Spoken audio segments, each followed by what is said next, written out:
দেখুন আমরা আমি ঠিক করেছি, যেহেতু মন্ত্রী হওয়ার পর একটা বড় বাড়ি পাওয়া গেছে, এটা তো সদুপযোগ করতে হবে। দিল্লিতে এটাই পশ্চিমবঙ্গ রাজ্য বিজেপির অফিস আপাতত।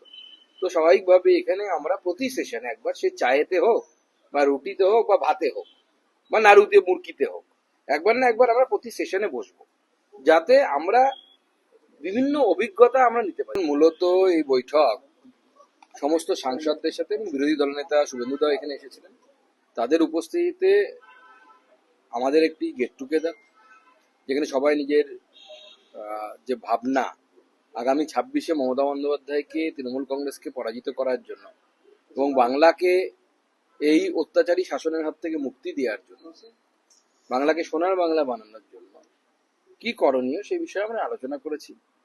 এবং সেই বিষয়গুলো আগামী দিনে যাতে ইমপ্লিমেন্ট করা যায়, নিচে মাটিতে যাতে নামানো যায়, সেই বিষয়ে আলোচনা হয়েছে। যখন সাংগঠনিক বৈঠক হয়, সেখানে ভ্যালিডেট হওয়ার পর সেটা নিচে যায়।